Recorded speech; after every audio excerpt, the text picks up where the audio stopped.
In the golf swing, the kinetic chain is the different parts of your body acting as a system of chain links to transfer energy from the ground through the golf club. Hi everyone, I'm Rotary Swing instructor Chris Tyler, and this week I'm going to show you how the new World Long Drive champion Jeff Flagg uses the kinetic chain in the golf swing to absolutely kill the golf ball. I'm also going to discuss the 3 areas used for clubhead speed and give you golfers at home some checkpoints to help you hit it further than you ever have before.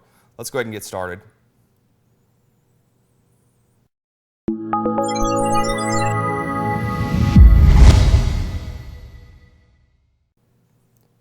Okay, so those of you that are joining us on our YouTube channel, before I go ahead and get started with analysis, I just want to go ahead and tell you that I'm going to include a special bonus clip on 3 sources to increase your power in your golf swing at the end of this video. And remember, if you like this video, go ahead and click the like button below, and if you have any questions or comments, feel free to post those up. Now let's get out there and play some great golf and bomb it further than you ever have before. Okay, so I'm sure a lot of you tuned in this past week and watched the 2014 World Long Drive Championship and saw Jeff Flagg win by 13 inches with a 365-yard drive. So congratulations to Jeff on winning a big paycheck there. And this week I want to talk to you guys a little bit about the kinetic chain and also talk to you a little bit about the 3 main factors to clubhead speed. And on top of that, I'm going to go ahead and go through some checkpoints of what you'll need to look for in your golf swing in order to be able to maximize efficiency and make sure that you're getting as much clubhead speed as you deserve. A lot of times we see some of our students working way too hard with some of the smaller muscles in the golf swing, and in turn they're just working overly hard and not really getting the results that they deserve. So the point of this video is that we're going to lay out some checkpoints, we're going to lay out some videos that are going to relate to this and kind of keep things in order and prioritize your golf swing in a way that will make sure that you're getting the efficiency that you deserve. So let's go ahead and take a look here. Jeff does a lot of great things in his golf swing, and one of the big things that you'll notice here that the 3 main factors I've written on the screen are going to be width, leverage, and rotation. And I'm going to go ahead and mark the buttons on his shirt. Okay, you're going to notice that he's got his shoulders lined just a fraction open here at address position. And you're going to see, if you watch the buttons on his shirt and the club head here, you'll see that he rotates everything as one piece. So you see the buttons and the club head working throughout the takeaway. Stays nice and wide. And I'm going to mark the club head as he gets to a completed part of the takeaway here. So mark that with a little circle. And over here on a down the line perspective, one of the big areas that's often overlooked by a lot of students is how straight the right arm is. Now we think of the right arm as the governor of width. All right, so he's established a lot of rotation early on in the golf swing, and he's also established a lot of width. And those are the 2 big factors that we need to make sure that we have in line early on in the golf swing, because we're going to use those factors for, number 1, the width. We're going to basically be working off of a wide, narrow, wide swing shape. So the wider that we stay going back, the more narrow that we can come down into the golf swing or down into the hitting area, and then we can go back to a wide shape through the hitting area to have maximum extension, which in turn is going to create a lot more clubhead speed. So those of you golfers that have ever seen a broken right arm, make sure that you work to try to establish a lot more width early on, and that'll help us maintain width and also help us rotate as well, because a lot of times we'll see the hands and arms move very quickly from the gate where there's no rotation. And what that's doing is it's signaling to your hands and arms to become the primary power source. And as strong as we may think we are with the arms, they're really not the big factors of why we can make the club go really fast. Yeah, they're hanging on to the club and they will ultimately release the golf club. But the big muscles, we want to work on rotating to give ourselves a chance to have our core really build up power, and then we'll turn that into speed as we talked about in that kinetic chain. So make sure that you've got some really good rotation. Make sure at least throughout the takeaway you've got 45 degrees of rotation from the shoulders, and you've kept the right arm as straight as possible. Then from this particular point, from a face-on perspective, what I want you to do is just watch this club head and the shoulder rotation, how he keeps everything really in sync throughout the entire backswing move here. So he's never really moving all that fast throughout the backswing move. He's just trying to keep things in sync. He's trying to establish good width, trying to establish good rotation. And at this point, he's started to build up a lot of power in the golf swing, and we're going to be able to start to unload things. Now, one of the areas that I didn't talk about, because one of the most important parts to clubhead speed is going to be leverage. Now, leverage can be done through pulling power out of the ground, and it can also be done through lag and release. Those are probably the 2 most efficient ways to increase clubhead speed. We have a lot of golfers out there, a lot of amateur players that are trying to overdo a squat move, And what you'll see here is I've gone ahead and marked the belt line on Jeff. And to start his downward move, you're going to see just a small little squat move down below the line. So you see the belt line just drop about an inch or two just below this line. It's a small squat and a small shift to that lead side. Now what you'll notice is as the weight gets over to the lead side of the body here, you're going to see that that belt starts to come back up towards the line there. And what that's doing now is this is starting that kinetic chain. This is starting the sequence of events that are happening in the golf swing that are going to enable him to pull the power out of the ground, move it up through the big muscles in the body, and then out the hands and the arms through the release. So he's got himself seated over to that left side now. You can see that it was just a small squat. He's fully over there, and then he's going to start to push that left heel into the ground. Now this is where the power starts to be pulled out of the ground.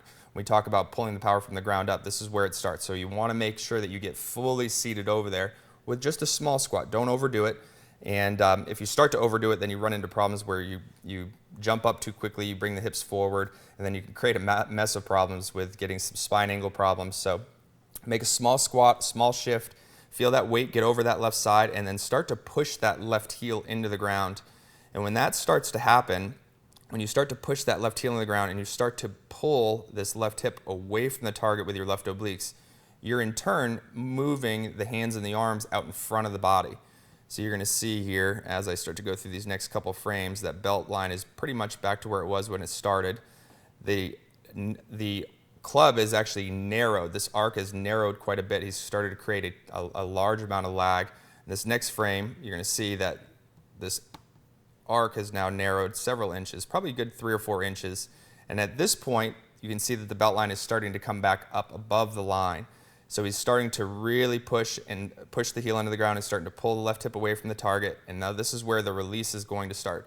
So take notice of where the buttons are on his shirt. The buttons are probably faced right in this area, just behind the golf ball. And I'm going to go ahead and go through these next couple frames. So you're going to see now his buttons are back to pretty much where they were at address, maybe about an inch or two in front of it. But look how far the club head has traveled from where it was way back up here where the arc started to narrow. So the club head's traveled a good 6 feet or so at this point, and the buttons have only really moved about 3 inches, 4 inches. And then these next couple frames are really important to see as well. So let me go ahead and get through. So now the buttons are faced right in this area. So now they've moved a total of probably 1.5 to maybe 2 feet, and this club head itself has now traveled a good 8 to 10 feet all the way on the other side of his body. So notice how he's got maximum extension here. So this is where the wide comes back into the swing shape. So he was wide early on, he narrowed the arc, and then he went back to this wide through the hitting area swing shape. And that's, in turn, that's him using that kinetic chain. He's pulled the power up out of the ground. He's virtually stalling the body or slowing the rotation down in the body and then delivering the power out through the club head and turning it into max speed through the widening of the arc. So ideally, what you'd want to do is you want to make sure that you have things in place early on in the golf swing to allow yourself to be able to build lag coming down and to be able to transition with the lower half properly. So you want to make sure that you've got a lot of width. That's going to help our rotation. You want to make sure that you're rotating throughout the entire golf swing and not just using the hands and arms as your primary power source.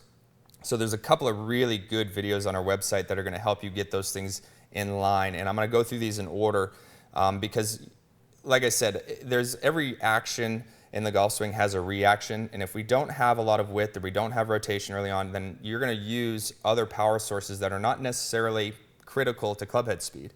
So I want you guys to start out with 3 sources to increase power in the golf swing. That's in the program downswing section. That's a great video that Chuck expounds upon what I'm talking about here.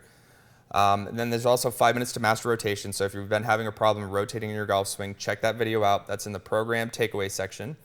And then the role of the right arm in the takeaway, that's going to show you how to maintain a lot of width very early on.